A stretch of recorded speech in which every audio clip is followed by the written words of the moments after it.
નમસ્કાર બાળકો, આજે આપણે ઉષ્માગતિશાસ્ત્રના ટોપિક નંબર 2માં છીએ. ટોપિકનું નામ છે એન્થાલ્પી. બહુ જ સહેલો ટોપિક. સૌથી પહેલા એન્થાલ્પીની આપણે સંજ્ઞાની વાત કરીએ તો એન્થાલ્પીની સંજ્ઞા H છે. એન્થાલ્પી ક્યારે મપાય? તો અચળ દબાણે. અચળ દબાણે જે પ્રક્રિયાઓ થાય, બહુ જ કોન્સેપ્ચ્યુઅલ લેક્ચર હશે આ. બધી વાતો હું નહીં કરું, કારણ કે જે ટેક્સ્ટ બુકમાં આવી ગયું છે એનો સમય આપણે નહીં બગાડીએ. અચળ દબાણે જે પ્રક્રિયા થાય તે પ્રક્રિયામાં થતા ઉષ્માના ફેરફારને, અચળ દબાણે થતી પ્રક્રિયાના ઉષ્મા ફેરફારને એન્થાલ્પી કહેવાય છે. ઓકે, તો એન્થાલ્પી આની સંજ્ઞા થાય ક્યુપી. ક્યુપી, પી નો મતલબ અચળ દબાણે ઉષ્મા. બરાબર, તો આપણે આને આ રીતે લખી શકીએ, ડેલ્ટા એચ બરાબર એન્થાલ્પી ફેરફાર બરાબર ક્યુપી. બે ફરક છે, એન્થાલ્પી ફેરફાર અને આંતરિક ઉર્જા ફેરફાર.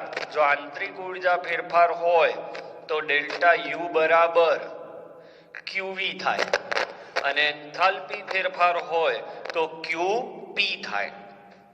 બહુ ધ્યાન રાખજો, કોઈ પ્રક્રિયા અચળ દબાણે થાય છે.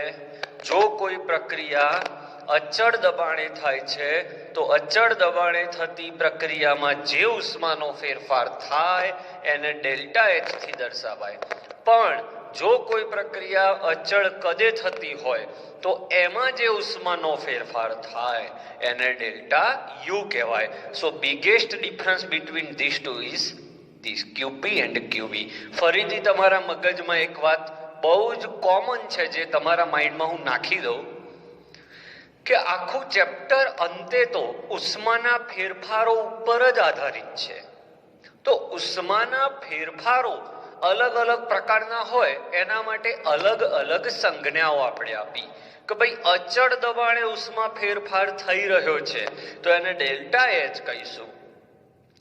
અચળ કદે ઉષ્મા ફેરફાર થઈ રહ્યો છે તો આપણે એને ડેલ્ટા યુ કહીશું. ઓકે, તો આ અગત્યનો પોઈન્ટ છે. એ સિવાય ડેલ્ટા એચ નું સૂત્ર છે બહુ સહેલું, આ તો બધા જ જાણે છે, HP માઇનસ HR. નિપજની એન્થાલ્પી નો સરવાળો માઇનસ પ્રક્રિયકની એન્થાલ્પી નો સરવાળો. યાદ રાખજો, ખાલી બંધ એન્થાલ્પી નો ટોપિક આવે તો બંધ એન્થાલ્પીમાં પ્રક્રિયકોની બંધ એન્થાલ્પી, પ્રક્રિયકોની બંધ એન્થાલ્પી માઇનસ નિપજની બંધ એન્થાલ્પી. ઓકે, આ પોઈન્ટ, આ સૂત્રમાં ખાલી બંધ એન્થાલ્પી નો પ્રશ્ન આવે તો પ્રક્રિયક આગળ અને નિપજ પાછળ. સૂત્રો ખબર પડી રહી છે. ચોથું અને મોસ્ટ આઈએમપી સૂત્ર, મોસ્ટ ઇમ્પોર્ટન્ટ સૂત્ર, જેમાંથી મોટા ભાગે પ્રશ્નો પૂછાય છે અને તમને આવડે જ છે આ સૂત્ર, ડેલ્ટા એચ બરાબર delta U plus delta N gas R T. Okay, જ્યાં ડેલ્ટા એન ગેસ શું છે તો ડેલ્ટા એન ગેસ બરાબર નિપજના વાયુરૂપ મોલ માઇનસ પ્રક્રિયકના વાયુરૂપ મોલ. બરાબર, જેમ કે અહીંયા આવું હોય, 2A gas gives B gas plus C liquid. Okay, તો આનો ડેલ્ટા એન ગેસ કેવી રીતે લેવાય તો ડેલ્ટા એન ગેસ બરાબર NP માઇનસ NR. એટલે નિપજના વાયુરૂપ મોલ, તો નિપજના ખાલી કયા વાયુરૂપ મોલ લેવાના, તો આ લિક્વિડ છે એટલે એને ધ્યાનમાં નહીં લેવાય. તો પહેલા એના પર ચોકડી. હવે આ ગેસ છે, કેટલી વાર છે બી ગેસ? એક વાર છે, એટલે અહીંયા આવશે 1 માઇનસ, અહીંયા એ ગેસ બે વાર છે એટલે 1 - 2 -1 આ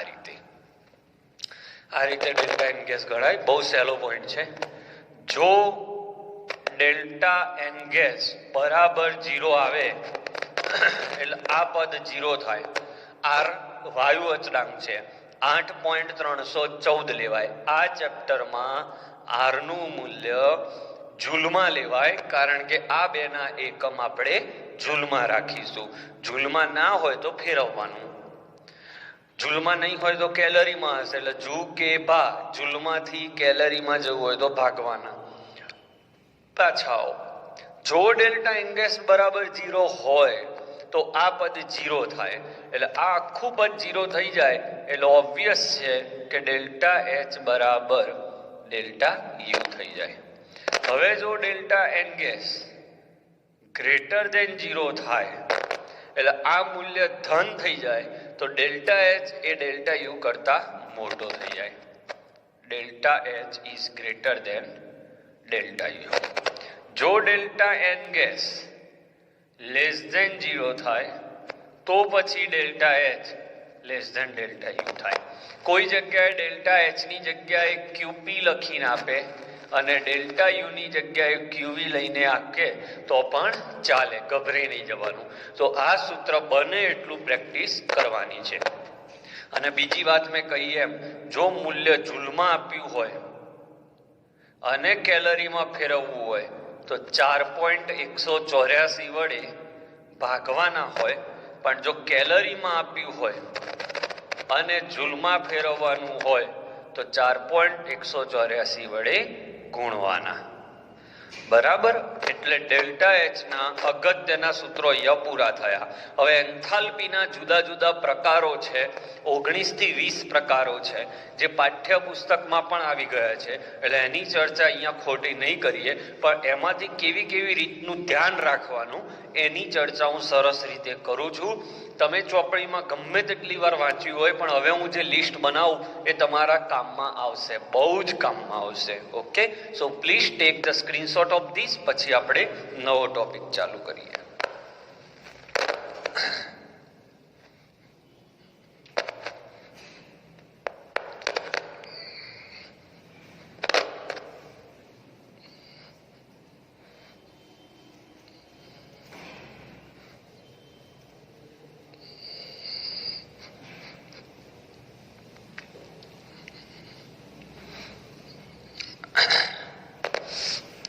ચલો, હવે સૌથી પહેલો એમસીક્યુ આમાંથી કેવો બને તો એન્થાલ્પી માપવા માટે વપરાતા સાધનનું નામ આપો. તો calorimeter. Okay, calorimeter.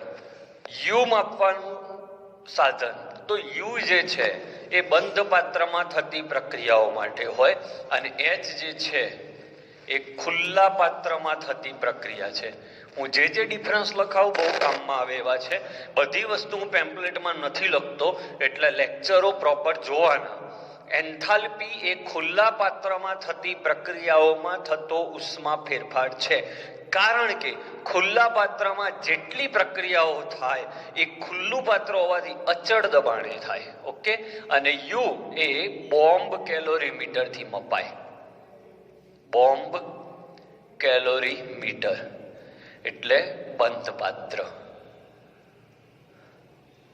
Okay, બંધ પાત્રમાં મપાતું હોય છે. મેઇન ડિફરન્સ આ બે વચ્ચેનું. હવે બીજી એક વાત કરું, બંધ એન્થાલ્પી બંધ વિયોજન એન્થાલ્પી ક્યારે ચાલે અને સરેરાશ બંધ એન્થાલ્પી ક્યારે જોઈએ, આ બે વચ્ચેનો શું ડિફરન્સ? બહુ જ જોરદાર કોન્સેપ્ટ. બંધ વિયોજન એન્થાલ્પી અને સરેરાશ બંધ એન્થાલ્પીમાં શું ફરક છે? સમજો કે આ H2 છે, તો આનો બંધ તોડવો હોય તો H અને H વચ્ચેનો બંધ તોડવાનો, એટલે H અને H છૂટા પડે. તો આવા અણુઓ H2, O2, N2, તો આ બધા દ્વિપરમાણવિક, બે પરમાણુથી બનેલા અણુ, દ્વિપરમાણવિક અણુના બંધ તોડવા, દ્વિપરમાણવિક અણુના બંધ તોડવા જરૂરી ઉર્જા એને કહેવાય બંધ વિયોજન એન્થાલ્પી. સમજજો. તો સરેરાશ બંધ એન્થાલ્પી કોને કહેવાય? તો આ મિથેન છે, તો મિથેનમાં 4 CH બંધ છે. મિથેનમાં 4 CH બંધ છે, તો 4 CH બંધ સમાન છે, પણ આમાં પહેલી વખત બંધ તૂટે, બરાબર? આ પહેલો બંધ તૂટ્યો, એના પછી આપણે બંધ તો C અને H નો જ તોડવાનો છે. પણ પહેલી વખત જ્યારે C અને H નો બંધ તૂટતો હતો ત્યારે કાર્બનની આસપાસ 4 બંધ હતા, બરાબર? હવે જો C અને H વચ્ચેનો બંધ તોડું તો કાર્બનની આસપાસ 3 બંધ છે, એટલે કાર્બનનું પર્યાવરણ બદલાઈ ગયું. પર્યાવરણ બદલાવાથી સમાન બંધ હોવા છતાં બંધ એન્થાલ્પીનું મૂલ્ય ધારો કે આ x છે તો આ y હોય, જ્યાં x does not equal y. તો આવા સમયે તમારે દરેક એન્થાલ્પીનો સરવાળો કરીને એની એવરેજ લેવી પડે. એટલે બહુપરમાણવિક અણુઓ માટે, કયા બહુપરમાણવિક અણુઓ માટે, બહુપરમાણવિક જેમાં વધારે પરમાણુઓ ભાગ લે, બહુપરમાણવિક અણુઓ માટેની એન્થાલ્પી સરેરાશ સ્વરૂપે મપાય છે, જ્યારે દ્વિપરમાણવિક અણુઓની એન્થાલ્પી એ કઈ ગણાય છે? બંધ વિયોજન enthalpy. So there is very little thin line between bond dissociation and average bond enthalpy. So I think you are very much clear કે એક જ પ્રકારના પરમાણુથી બનેલા દ્વિપરમાણવિક અણુના બંધ તોડો છો તો એ બંધ વિયોજન એન્થાલ્પી. પણ અણુમાં બે કે તેથી વધારે પરમાણુ હોય ત્યારે બંધ સમાન હોવા છતાં એન્થાલ્પીઓ બદલાય છે. એટલે x કે y એવું ના લખાય, x + y ભાગ્યા 2. હજી આનું બંધ તોડો તો z આવે, આનો w તો x y z w નો સરવાળો ભાગ્યા 2. બોલો, 2 ડિફરન્સ ક્લિયર? ઓકે. હવે એક બીજો જોરદાર પોઈન્ટ ચલાવું છું.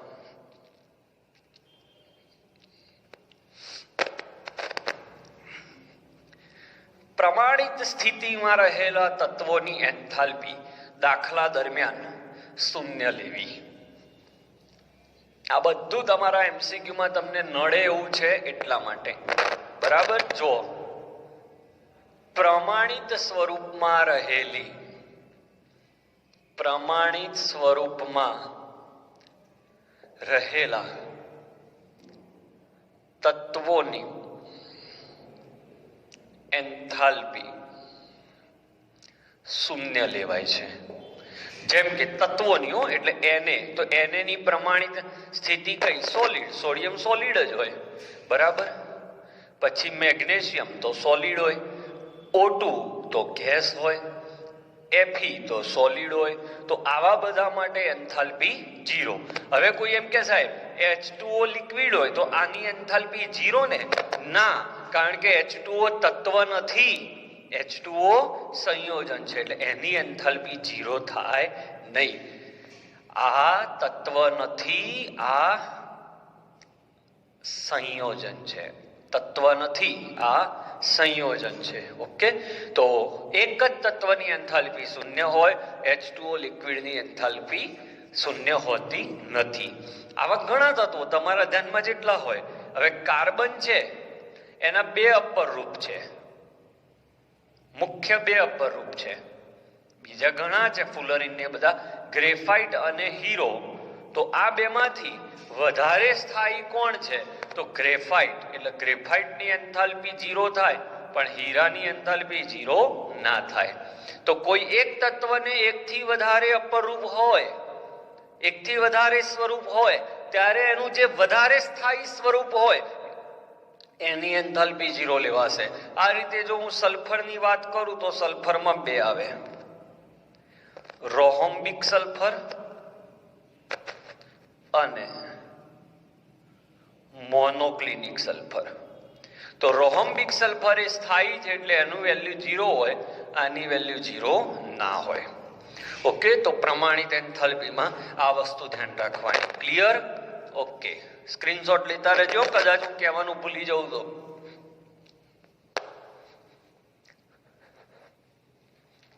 હવે આપણે વાત કરીએ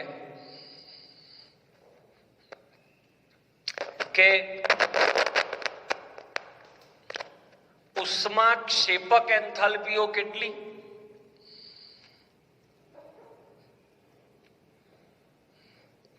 ઉષ્માક્ષેપક એન્થાલ્પીઓ તો જેમાં ઉષ્મા ઉત્પન્ન થાય. ઓકે, તો ઘણી બધી છે. એમાં સૌથી પહેલી વાત કરું તો બંધ નિર્માણ, બંધ તૂટવા કરતા બંધ નિર્માણ થતી હોય એ ઉષ્માક્ષેપકમાં આવે. કોઈ પણ કાર્બનિક પદાર્થનું દહન કરો એટલે કે દહન એન્થાલ્પી. કાર્બનિક પદાર્થનું દહન એટલે કે દહન એન્થાલ્પી. ત્રીજું, કોઈ પદાર્થનું સર્જન થતું હોય તો મોટા ભાગે તે ઋણ હોય, સર્જન એન્થાલ્પી. બરાબર. ચોથી આવે છે, બહુ અગત્યની વાતો છે આ બધી. ચોથી છે એ તટસ્થીકરણ એન્થાલ્પી. તટસ્થીકરણ એન્થાલ્પી. તટસ્થીકરણ એન્થાલ્પી શું છે એની ચર્ચા આપણે કરીએ છીએ. તો ઘણી બધી એન્થાલ્પીઓ છે. આ તો મેં લિસ્ટ થોડું આપ્યું કે જેનાથી તમને ખાલી ખ્યાલ આવે કે આવો MCQ આવી જાય, નીચેનામાંથી કઈ એન્થાલ્પીનું મૂલ્ય હંમેશા ઋણ હશે, તો જે પ્રક્રિયાઓમાં ઉષ્મા ઉત્પન્ન થતી હોય એ બધી ઋણ હશે. હવે તમને ઉષ્મા શોષકની વાત કરવાની કે તો ઉષ્મા શોષક માટે એક છે બંધ વિયોજન એન્થાલ્પી.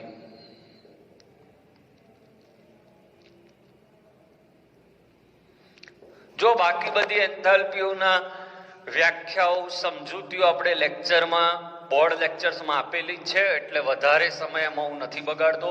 બીજું, લેટાઇસ એન્થાલ્પી. ધન આયન અને ઋણ આયનને એકબીજાથી અનંત અંતરે મોકલવા માટે આપવી પડતી ઉર્જા, લેટાઇસ એન્થાલ્પી. ઓકે, હવે હું તમને 1, 2 અને 3 એન્થાલ્પી વિશે માહિતી આપું. આ માહિતી પતી ગઈ છે તો જોઈએ, સ્ક્રીનશોટ લઈ લો, પછી 3 એન્થાલ્પી વચ્ચે ડિફરન્સ સમજાવું, કારણ કે આ 3 એન્થાલ્પીઓના દાખલા બહુ પૂછાય છે.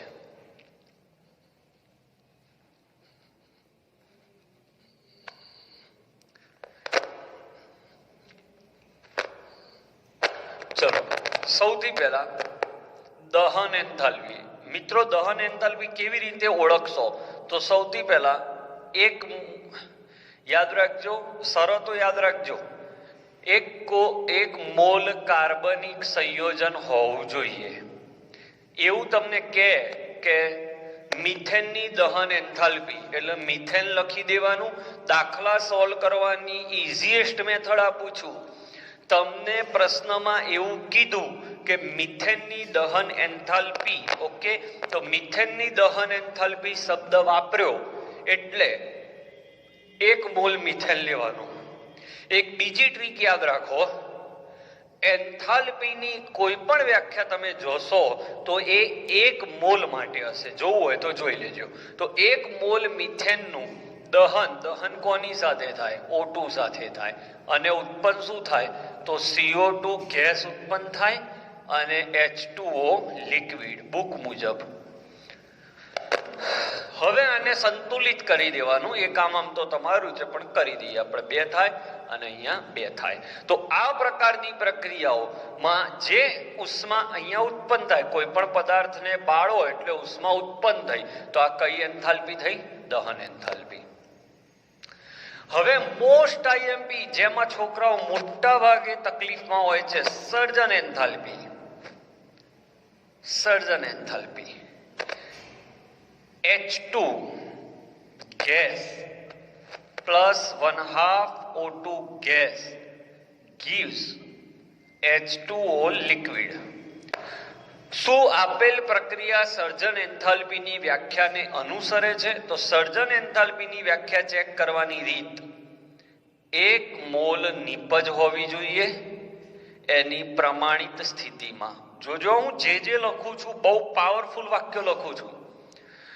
જેમ દહન એન્થાલ્પી ચેક કરવાની રીત શીખવાડી કે કોઈ પ્રક્રિયા આપી હોય અને તમને ચેક કરવાનું કે નીચેનામાંથી કઈ પ્રક્રિયા દહન એન્થાલ્પીને વ્યાખ્યાયિત કરે છે તો મેં સરળ લખીએ 1 મોલ કાર્બનિક સંયોજન હોવું જોઈએ, એની સાથે O2 હોવું જોઈએ. જો આ બે શરતનું પાલન થાય તો એ દહન એન્થાલ્પી. હવે આપણે સર્જન એન્થાલ્પીની વાત કરીએ છીએ તો સર્જન એન્થાલ્પીમાં પહેલામાં પહેલું શું જોવાનું? તો સર્જન એન્થાલ્પીમાં પહેલામાં પહેલું જોવાનું નિપજ 1 મોલ હોવી જોઈએ અને એની પ્રમાણિત સ્થિતિમાં. તો પાણીની પ્રમાણિત સ્થિતિ કઈ? લિક્વિડ. પાણી લિક્વિડ સ્વરૂપે મળે. બીજી શરત, પ્રક્રિયક તરીકે તત્વ જોઈએ, સંયોજન ચાલશે નહીં. એ 1 મોલ હોય 2 મોલ હોય ચાલશે. તો H2 તત્વ છે, O2 તત્વ છે, એની કઈ સ્થિતિમાં હોવા જોઈએ? તો શરત નંબર 3, પ્રક્રિયક પણ પ્રમાણિત સ્થિતિમાં હોવા જોઈએ. આ 3 શરતનું જે પાલન કરે એ સર્જન એન્થાલ્પી કહેવાય. સર્જન એન્થાલ્પીની સંજ્ઞા છે ડેલ્ટા FH0. હવે ઘણા મિત્રોનું એક કન્ફ્યુઝન છે, આખા બધા જ વિદ્યાર્થીઓમાં. સાહેબ આ પ્રક્રિયા એન્થાલ્પી આ એન્થાલ્પી યાદ રાખજો મિત્રો, દરેક પ્રકારની એન્થાલ્પી જેટલી પણ નામ આખા બુકની અંદર છે, 19 કે 20 નામ છે એન્થાલ્પીના, એ દરેક એન્થાલ્પી કોના હેડિંગ નીચે આવે? તો પ્રક્રિયા એન્થાલ્પી. આ બધી અલ્ટિમેટલી છે તો પ્રક્રિયા છે, પણ જો પ્રક્રિયા આવી હોય તો આવું નામ, આવી હોય તો આવું નામ, ખાલી એના આપણે પ્રકાર પાડ્યા છે. તો આ સર્જન એન્થાલ્પી આને કહેવાય. હવે હું તમને એમ કહું કે ચલો ભાઈ N2 ગેસ, 3H2 ગેસ અને 2NH3 ગેસ, શું આ સર્જન એન્થાલ્પીની વ્યાખ્યા આપે છે? તો પહેલામાં પહેલું નિપજ બાજુ જોવાનું. નિપજ કેટલા મોલ હોવો જોઈએ? 1 મોલ. અહીંયા કેટલા છે? 2. તો આ સર્જન એન્થાલ્પીની વ્યાખ્યા આપતું નથી. હવે આ જ વસ્તુને જો હું આ રીતે લખું, 1/2 N2 gas, 3/2 H2 gas and NH3 gas, તો આ સર્જન એન્થાલ્પીની વ્યાખ્યા આપે છે. તો તમે સમજી ગયા હશો સર્જન એન્થાલ્પી. સમજો કે આવું છે C+O2 gives CO2. તો આ સર્જન એન્થાલ્પીની વ્યાખ્યા આપે છે, પણ CO પ્લસ અડધો મોલ O2 gives CO2 તો નહીં આપે. આ કેમ? યુટ્યુબની કોમેન્ટમાં મને લખજો, આ સર્જન એન્થાલ્પી કહેવાય, આ સર્જન એન્થાલ્પી ના કહેવાય. યુટ્યુબની કોમેન્ટમાં મને જવાબ આપજો. તો બોલો, 2 વ્યાખ્યા ક્લિયર. હવે છેલ્લી ત્રીજી વ્યાખ્યા હું લેવા જઈ રહ્યો છું. સ્ક્રીનશોટ તમે લેતા રહેજો એટલે તકલીફ ના પડે. છેલ્લી વ્યાખ્યા તટસ્થીકરણ એન્થાલ્પી.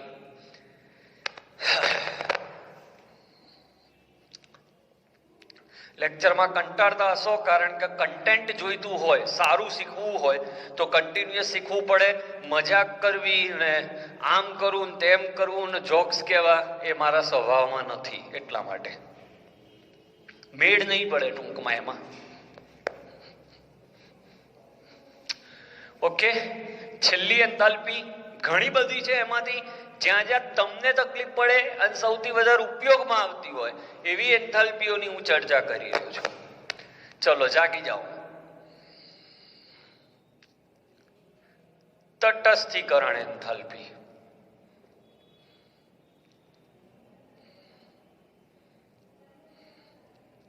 તો તટસ્થીકરણ એન્થાલ્પીમાં શું હોય?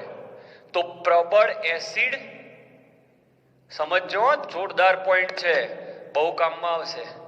પ્રબળ એસિડનો 1 મોલ, પ્રબળ બેઝ, પ્રબળ એસિડ એટલે H+ પૂરેપૂરા ઉત્પન્ન થાય અને OH- પણ. પ્રબળ એસિડના 1 મોલ, પ્રબળ બેઝના 1 મોલ ભેગા થઈ NaCl ક્ષાર બનાવે અને પાણી બનાવે ત્યારે 57 કિલોજૂલ પ્રતિ મોલ ઉષ્મા ઉત્પન્ન થાય. ફિક્સ જ છે. 1 મોલ પ્રબળ એસિડની, સમજો, 1 મોલ પ્રબળ બેઝ સાથે પ્રક્રિયા થવાથી ક્ષાર, પાણી અને ઉષ્મા ઉત્પન્ન થાય છે અને આ ઉષ્મા ફિક્સ છે 57 કિલો જૂલ. ઉષ્મા ઉત્પન્ન થાય છે, આ ઉષ્માને તટસ્થીકરણ એન્થાલ્પી કહેવાય. એક એક મોલ માટે આટલી. હવે અહીંયા 2 મોલ હોય તો આને 2 વડે ગુણવાના, 3 મોલ હોય તો 3 વડે ગુણવાના. હવે સમજો, મજા આવશે. અહીંયા HCl લો અને અહીંયા NH4OH લો. સમજો તો આ પ્રબળ એસિડ છે, આ પ્રબળ એસિડ છે, પણ NH4OH નિર્બળ બેઝ છે. આ ક્યાંથી આવડે? તો ચેપ્ટર નંબર 7 માંથી. હજી આપણે ચેપ્ટર બાકી છે ચલાવવાનું. તો અહીંયા તમારે NH4Cl ઉત્પન્ન થાય વત્તા H2O. હવે એક વસ્તુ પ્રબળ છે એટલે આ તો 100 H ઉત્પન્ન કરશે, 100 લીધા હોય તો, પણ આ નિર્બળ છે એટલે 100 OH ઉત્પન્ન નહીં થાય. એટલે H+ અને OH- ની સંખ્યા સમાન નથી એટલે પૂરેપૂરું તટસ્થીકરણ થશે નહીં. એટલે 57 કિલો જૂલ નહીં મળે. 57 કિલો જૂલ પ્રતિ મોલ થી ઓછી ઉષ્મા ઉત્પન્ન થાય. જો બંને પ્રબળ હોય તો પૂરેપૂરી ઉર્જા ઉત્પન્ન થાય. બેમાંથી એક નિર્બળ હોય, કોઈ પણ એક નિર્બળ હોય. જેમ કે આવું ઉદાહરણ લો કે ભાઈ CH3COOH, તો આ નિર્બળ એસિડ છે, પ્લસ NaOH, તો આ પ્રબળ બેઝ છે. તો કોઈ પણ એક નિર્બળ હોય તો 57 કિલો જૂલ પ્રતિ મોલ થી ઓછી ઉર્જા ઉત્પન્ન થાય. હવે બંને નિર્બળ હોય, CH3COOH પ્લસ NH4OH, તો બંને નિર્બળ હોય, નિર્બળ એસિડ અને નિર્બળ બેઝ બંને નિર્બળ હોય તો 57 કિલો જૂલ પ્રતિ મોલ થી ખૂબ ઓછી ઉર્જા ઉત્પન્ન થાય. સમજી ગયા? 1 મોલ પ્રબળ એસિડ માંથી H+ મળે, 1 મોલ પ્રબળ બેઝ માંથી OH મળે. બંને પ્રબળ હોય તો H+ અને OH- ની સંખ્યા સરખી હોય એટલે પૂરેપૂરી 57 કિલો જૂલ ઉર્જા મળે. પણ જો કોઈ એક નિર્બળ થઈ જાય તો ઉર્જા ઘટી જાય, કારણ કે પૂરેપૂરું તટસ્થીકરણ ના થાય. જે પ્રબળ છે એ પોતાનો ભાગ આપે, પણ જે નિર્બળ છે એ ભાગ આપી શકતો નથી. એટલે પ્રક્રિયા પૂરેપૂરી નથી થતી, અને પૂરી પ્રક્રિયા ના થાય એટલે પૂરી ઉર્જા ઉત્પન્ન થતી નથી. પણ વિચારો મિત્રો, બંને નિર્બળ હશે તો શું થશે? જો બંને નિર્બળ હશે તો બંનેમાંથી H+ અને OH- ઉત્પન્ન કરવા મુશ્કેલ થઈ જશે. એટલે એવા સમયે ઉર્જા સાવ ઘટી જશે. ઓકે, તો આમાંથી પણ MCQ પૂછાય છે. હેઝનો નિયમ MCQ સ્વરૂપે શીખીશું. તો આવતો લેક્ચર એન્થાલ્પીના MCQ પર લઈશું. ત્યાં સુધી આ વિડીયો સરસ છે, જોજો. આભાર. સ્ક્રીનશોટ લઈ લેજો.